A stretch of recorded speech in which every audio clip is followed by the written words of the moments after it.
Assalamualaikum warahmatullahi wabarakatuh. Perkenalkan, kami dari kelompok 1 akan menampilkan sebuah video bagaimana caranya melakukan pengkajian primary survey pada kasus kegawat daruratan. Pengkajian primary survey terdiri atas 4 tahapan. Tahapan yang pertama adalah airway, kedua breathing, ketiga circulation, dan yang keempat adalah disability. Baiklah, untuk lebih jelasnya, mari kita simak videonya berikut. Baiklah teman-teman, jadi pada pemeriksaan primer atau primary survey ini, langkah pertama yang harus kita lakukan adalah airway. Nah, airway ini sendiri adalah jalan nafas. Jadi, pada pemeriksaan airway ini sendiri, kita perlu memperhatikan atau kita perlu memproteksi diri dengan cara mencuci tangan, memakai masker, dan memakai handscoon. Jadi, kita lanjut ya. Pada pemeriksaan airway ini sendiri, kita membutuhkan waktu 3-5 detik untuk look, feel, and listen, supaya kita mengetahui apakah jalan nafas dari pasien kita itu bebas, ataukah terjadi sumbatan. Nah, sumbatan ini bisa jadi karena adanya benda asing yang masuk, adanya sputum, adanya lendir, atau bahkan adanya darah, dan bisa jadi pasiennya itu kejang. Jadi, untuk melakukan pemeriksaan airway ini, mari kita lihat sebagai berikut. Nah, sesuai dengan apa yang saya jelaskan sebelumnya, bahwa untuk atau cara pada pemeriksaan airway ini sendiri ada 3, yaitu look, listen, and feel. Pertama yaitu look di mana kita melihat pasiennya. Selanjutnya kita listen atau mendengar. Cara dari listen ini sendiri adalah bagaimana si perawat mendekat telinganya kepada hidung si pasien. Caranya begini. Yaitu feel. Bagaimana perawat merasakan apakah bunyi nafas pasien itu adalah ronhi atau wheezing. Jadi baiklah teman-teman, intinya di sini adalah pada pemeriksaan primer ini, setelah dilakukan pemeriksaan airway, langkah berikutnya adalah breathing, circulation, dan lain sebagainya. Namun, perlu saya tekankan bahwa kita harus lebih optimalkan pada airway-nya. Kapan airway-nya tidak berhasil, maka kegiatan selanjutnya tidak akan berhasil. Oke, good luck. Nah, ketika airway sudah berhasil, tahap selanjutnya yaitu breathing. Breathing dilakukan untuk memeriksa apakah pernapasan pasien sudah adekuat atau belum. Yang pertama yaitu kaji spontanitas pernapasan pasien. Apakah pernapasannya sudah spontan atau belum? Nah, pernapasan pasien bisa dikatakan spontan apabila pernapasannya normal. Yang kedua, inspeksi frekuensi napas. Apakah pernapasan pasien menggunakan alat otot bantu pernapasan atau tidak? Yang ketiga, lihat apakah pasien sesak atau tidak. Yang keempat, palpasi pengembangan paru. Yang kelima, auskultasi adanya suara tambahan. Suara tambahan seperti ronghi, wheezing, mengi, ataupun kaji adanya trauma dada pada pasien yang menyebabkan pasien dyspnoe maupun apnoe. Selanjutnya adalah pengkajian circulation atau sirkulasi. Nah, pada tahap ini ada beberapa yang perlu dikaji, yaitu nadi, kulit, perdarahan, turgor kulit, dan capillary radial time. Nah, yang pertama nadi. Nah, sebelumnya ada 9 letak bentuk nadi, yaitu temporalis, facialis, carotis, brachialis, radialis, poplitea di bagian lipatan lutut, terus femoralis di bagian selangkangan, terus tibialis posterior di bagian pergelangan kaki, dan dorsalis pedis di bagian punggung kaki. Nah, saya akan mempraktekkan yang bagian arteri radialis. Nah, tapi sebelumnya kalau pasien dalam keadaan tidur terlentang seperti ini, maka kedua lengan ekstensi dan menghadap ke atas. Nah, kalau pasien duduk, maka tangan berada di atas paha dan lengan ekstensi. Nah, palpasi arteri radialis menggunakan jari telunjuk dan jari tengah. Nah, rasakan denyut dan iramanya dan hitung selama 1 menit. Nah, tapi yang harus diperhatikan kalau irama denyut nadi reguler, maka kita bisa hitung dengan cara 15 detik dikali 4 atau bisa juga 30 detik dikali 2. Kalau denyut nadi irreguler, maka kita harus menghitungnya 1 menit full sepenuh. Nah, yang kedua adalah pengkajian kulit. Nah, yang harus diperhatikan di sini adalah inspeksi warna kulit. Apakah dia normal atau pucat. Terus perhatikan apakah kulit cyanosis, yaitu warna kebiru-biruan pada kulit. Dan perhatikan juga adanya edema atau pembengkakan di area sekitar kulit. Nah, selanjutnya adalah pengkajian kaji ada tidaknya perdarahan. Misalnya pada pasien shock pada trauma dada, adanya tanda-tanda hipotensi merupakan salah satu alasan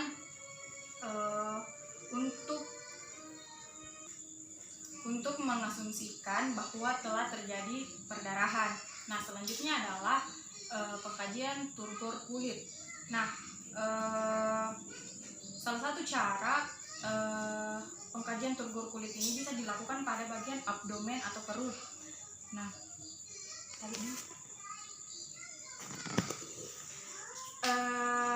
cara ini dilakukan tepat di pertengahan antara umbilikus dengan dinding perut lateral. Nah, kita cubit bagian pertengahan dengan jarak 3 cm. Nah, kita pertahankan selama 30 detik, lalu lepaskan dan amati. Nah, kalau dia kembali dalam waktu 1 detik, kalau lebih Nah, kalau kembali dalam waktu 1 detik, itu tandanya turgor kulit baik. Nah, kalau 2-5 detik, itu artinya agak kurang. 5-10 detik kurang, dan di atas 10 detik itu tandanya turgor kulit jelek. Nah, dan yang terakhir adalah kajian capillary refill time atau pengisian kapiler. Nah, caranya ini kita tekan kuku ibu jari, bisa tangan, bisa juga kaki. Nah, kita tekan hingga nampak warna putih. Nah, terus kita tentukan waktu pelepasan sampai warnanya kembali ke warna semula, yaitu merah jambu. Nah, kalau kembali di dalam waktu di bawah 3 detik itu artinya normal, dan di atas 3 detik artinya tidak normal.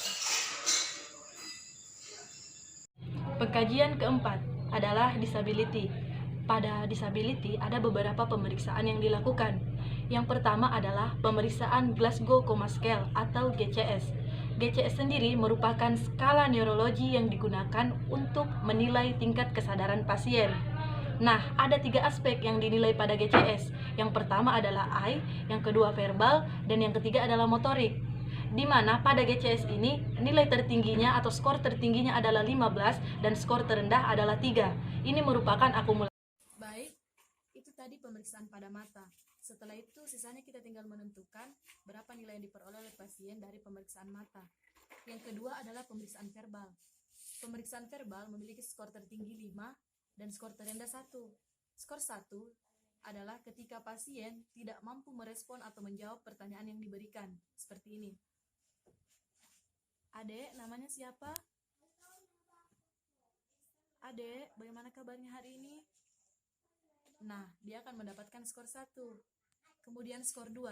Skor 2 adalah ketika pasien menjawab pertanyaan yang diberikan, namun hanya berupa suara dan bukan kalimat yang bermakna. Seperti ini. Adek, siapa namanya? Gimana kabarnya hari ini, Dek? Nah, maka skornya adalah 2. Skor 3 adalah ketika pasien menjawab pertanyaan yang diberikan, namun jawabannya tidak nyambung atau terjadi inkoherensi. Seperti ini. Adek, nama tak siapa? Gorengan, Adek, gimana kabarnya hari ini? es krim, Nah, itu akan mendapatkan skor 3. Dan untuk skor 4, pasien mampu menjawab pertanyaan dengan baik, namun terjadi disorientasi atau pasien merasa kebingungan dalam menjawab. Seperti ini. Adek, namanya siapa? Ilyas, Ilyas umurnya berapa sekarang? 14 tahun, Ilyas sekolah di mana? SMP Negeri 2 Takalar. Oh ya, seperti itu. Kalau untuk itu dia akan dapat skor 4. Dan untuk skor 5, yaitu pasien mampu menjawab semua pertanyaan dengan baik dan benar sesuai dengan yang ditanyakan. Seperti ini. Adek, namanya siapa? Ilyas, Ilyas umurnya berapa sekarang? umur saya 14 tahun, Ilyas sekolah di mana? SMP Negeri 2 Takalar, Hari ini tanggal berapa, Ilyas? tanggal 15. Ya, maka dia akan memperoleh skor 5. Jadi untuk pemeriksaan verbal seperti itu, sisanya nanti. Nah, itu tadi adalah pemeriksaan verbal. Sama seperti pada pemeriksaan mata, sisanya kita tinggal menentukan pasien yang kita kaji memperoleh nilai berapa. Selanjutnya adalah pemeriksaan motorik atau pergerakan pada pasien. Pemeriksaan motorik memiliki skor tertinggi 6 dan skor terendah yaitu 1. Nah, kita akan banyak mempergunakan rangsangan nyeri. Ada beberapa tempat yang bisa kita berikan rangsangan nyeri. Yang pertama adalah sternum, kemudian bahu seperti memijat, dan yang ketiga adalah ujung kuku. Nah, untuk skor 1, pasien tidak mampu merespon rangsangan nyeri yang diberikan. Seperti ini.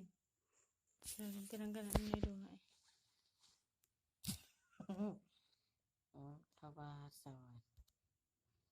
Dunia penuh coba. Nah, pasien tidak memberikan respon, makanya skornya adalah 1. Untuk skor 2, pasien memberikan respon terhadap rangsangan nyeri berupa ekstensi abnormal, seperti ini.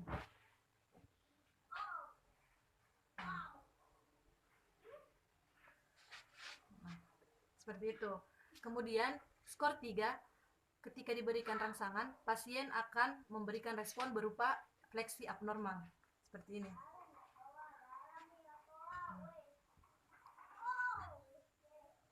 Nah, kemudian skor 4 adalah respon yang diberikan pasien berupa menghindari rangsangan nyeri, seperti ini.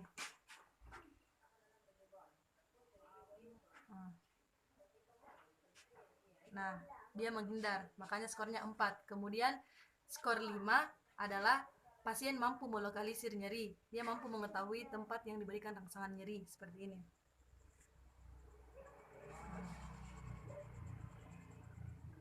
Ya, dan skor tertinggi atau skor ke-6 adalah pasien mampu mengikuti perintah motorik yang diberikan, seperti ini. Adek, bisa tolong angkat tangan kanannya? Ya, turunkan. Tangan kirinya bisa tolong diangkat. Ya, turunkan. Kakinya bisa tolong diangkat. Ya, seperti itu, silakan diturunkan. Nah, dia akan mendapatkan skor. Pemeriksaan motorik juga seperti itu. Sisanya kita tinggal menentukan pasien yang kita kaji memperoleh nilai berapa. Jadi, itulah tadi pemeriksaan Glasgow Coma Scale pada pasien. Setelah itu, kita tinggal menjumlahkan dari ketiga aspek yang kita kaji tadi.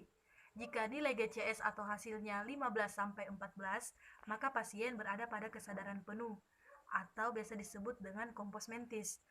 Jika pasien nilai GCS-nya berada pada 13 sampai dengan 12, maka pasien berada pada kesadaran apatis. Dan jika pasien memiliki nilai GCS 11 sampai 10, maka pasien berada pada keadaan delirium.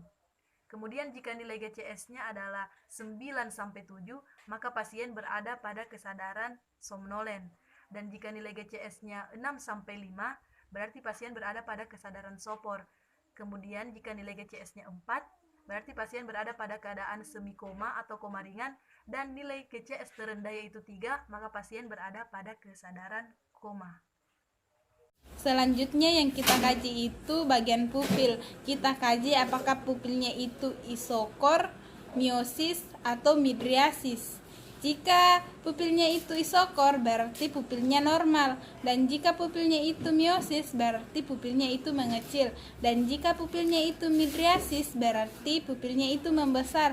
Terus kita juga lihat apakah pupilnya itu sama atau tidak dengan pupil sebelah kanan atau kiri. Terus yang selanjutnya yang kita kaji itu cahaya, refleks cahaya.